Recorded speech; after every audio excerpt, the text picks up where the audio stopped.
नमस्कार, आप देख रहे हैं भारत टाइम्स न्यूज और मैं हूं आपके साथ कंचन। भारत सेवाश्रम संघ, रामकृष्ण मिशन जैसी वैश्विक ख्याति की सनातनी आध्यात्मिक संस्थाओं पर पश्चिम बंगाल की मुख्यमंत्री ममता बनर्जी के विवादित बयान पर कड़ी प्रतिक्रिया व्यक्त करते हुए यूपी के मुख्यमंत्री योगी आदित्यनाथ ने टीएमसी समेत पूरे इंडी गठबंधन पर जोरदार हमला बोला है। उन्होंने कहा कि कांग्रेस, टीएमसी, राजद, सपा और इंडी गठबंधन के सभी दल हिंदू विरोध की राजनीति करते हैं। शनिवार पूर्वाह्न लोकसभा चुनाव के प्रचार के लिए बलिया रवाना होने से पहले गोरखनाथ मंदिर परिसर में मीडिया से बातचीत करते हुए सीएम योगी ने कहा कि कांग्रेस और उसके जो भी सहयोगी दल हैं, उत्तर प्रदेश में समाजवादी पार्टी, बिहार में आरजेडी, बंगाल में टीएमसी या अन्य ऐसे भी जितने दल हैं, उनकी पूरी राजनीति ही हिंदू विरोध पर आधारित है।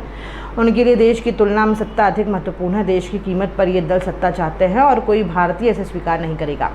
पश्चिम बंगाल में भारत सेवाश्रम संघ और रामकृष्ण मिशन के खिलाफ टीएमसी सरकार की मुखिया ममता बनर्जी के विवादित और धमकी भरे बयान को संदर्भित करते हुए सीएम योगी ने कहा कि रामकृष्ण मिशन और भारत सेवाश्रम संघ दोनों भारत की प्रतिष्ठित धार्मिक और आध्यात्मिक संस्थाएं हैं। रामकृष्ण मिशन ने स्वामी विवेकानंद के आदर्शों पर चलकर पूरे देश और दुनिया के अंदर सनातन धर्म के मूल्यों और आदर्शों को, भारत के आध्यात्मिक मूल्यों को देश और दुनिया तक पहुंचाने का बहुत ही सराहनीय कार्य किया है। इसी तरह भारत सेवाश्रम संघ भी सनातन हिंदू धर्म की बहुत ही प्रखर आध्यात्मिक संस्था है। स्वामी प्रणवानंद के मूल्यों और आदर्शों को लेकर भारत सेवाश्रम संघ ने देश और दुनिया में भारत के सनातन धर्म के मूल्यों और आदर्शों के लिए बहुत ही सराहनीय कार्य किया है। इन दोनों संस्थाओं ने सेवा के विभिन्न प्रकल्पों को भी देश और दुनिया में आगे बढ़ाया है। उन्होंने कहा कि इंडी गठबंधन के सभी दलों, कांग्रेस, सपा, टीएमसी, आरजेडी, आम आदमी पार्टी आदि की प्रवृत्ति ही हिंदू विरोधी राजनीति है। सनातन धर्म का विरोध करना हिंदू धर्म के मूल्यों और आदर्शों का विरोध ही उनकी नींव है। उसी के अनुरूप उनके बयान और कदम सामने आ रहे हैं। ये बयान उनकी हार की बौखलाहट को प्रदर्शित करते हैं। सीएम योगी ने कहा कि सीएम जिस स्वामी विवेकानंद ने कभी कहा था कि गर्व से कहो हम हिंदू हैं, जिस रामकृष्ण मिशन और भारत सेवाश्रम संघ ने अध्यात्म और संस्कृति के जिस वृहद जागरण अभियान को देश दुनिया में बहुत ही अच्छे सेवा प्रकल्पों के साथ आगे बढ़ाया है, उससे जुड़े अनुयायी और श्रद्धालु कांग्रेस, टीएमसी और इंडी गठबंधन को मुंहतोड़ जवाब देंगे। उन्हें कहा कि जैसे रावण के समय में ऋषि मुनियों को धमकी दी जाती थी, उसी प्रकार की स्थिति इनके द्वारा पैदा करने का प्रयास किया जा रहा है। पर सनातन धर्म इस प्रकार की गीदड़ भभकियों से डरने वाला नहीं है और इसका मुंहतोड़ जवाब देगा।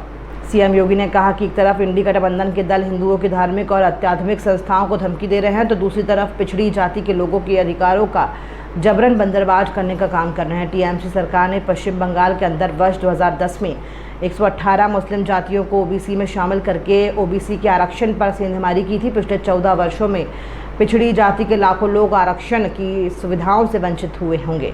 इसके लिए ममता बनर्जी की टीएमसी सरकार को और कांग्रेस को ओबीसी समुदाय से माफ़ी मांगनी चाहिए। जिन युवाओं, जिन नागरिकों के अधिकार छीनने का ये कृत्य किया गया है, वो किसी भी स्थिति में स्वीकार योग्य नहीं है। दूसरा, ये बाबा साहब डॉक्टर भीमराव अंबेडकर की भावना के विपरीत है। भारतीय संविधान के शिल्पी डॉक्टर अंबेडकर ने कहा था कि धर्म के आधार पर आरक्षण नहीं हो सकता। सीएम ने कहा कि धर्म के आधार पर आरक्षण भारत के एक और विभाजन की षड्यंत्र का हिस्सा है। कोलकाता उच्च न्यायालय ने जो निर्णय लिया है वो अत्यंत सराहनीय और अभिनंदनीय है। उच्च न्यायालय का ये निर्णय टीएमसी, कांग्रेस और इंडी गठबंधन के दलों के मुंह पर जोरदार तमाचा है। रामकृष्ण मिशन या भारत सेवाश्रम संघ, ये दोनों भारत की प्रतिष्ठित धार्मिक और आध्यात्मिक संस्था है। इनके द्वारा जो कार्य किया गया है, रामकृष्ण मिशन स्वामी विवेकानंद के आदर्शों पर चल करके पूरे देश और पूरी दुनिया के अंदर सनातन धर्म के मूल्यों और आदर्शों को, भारत के आध्यात्मिक मूल्यों को देश और दुनिया तक पहुंचाने में बहुत ही सराहनीय कार्य किया। सांस्कृतिक और आध्यात्मिक मूल्यों की स्थापना के साथ साथ सेवा के क्षेत्र में भी रामकृष्ण मिशन का बहुत सराहनीय योगदान है। ऐसे ही भारत सेवाश्रम संघ या भारत का सनातन हिंदू धर्म का एक प्रखर आध्यात्मिक और सांस्कृतिक संस्था है।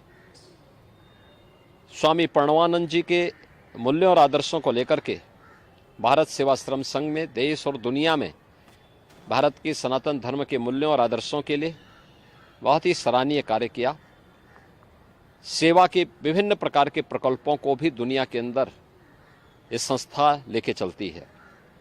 लेकिन जैसा इंडी गठबंधन है, कांग्रेस और उसके सहयोगी दल टीएमसी हो, समाजवादी पार्टी हो या आरजेडी हो या आम आदमी पार्टी हो, जैसे इनकी प्रवृत्ति है, इन लोगों की पूरी राजनीति हिंदू विरोध पर आधारित है। सनातन धर्म का विरोध करना, भारत के मूल्यों और आदर्शों का विरोध करना। तो स्वाभाविक रूप से जो इनकी नींव है उसके अनुरूप ही ये कार्रवाई और ये कदम और इस प्रकार के बयान टीएमसी जैसे राजनीतिक दल ले रहे हैं। ये इनकी हार की बौखलाहट को प्रदर्शित करता है।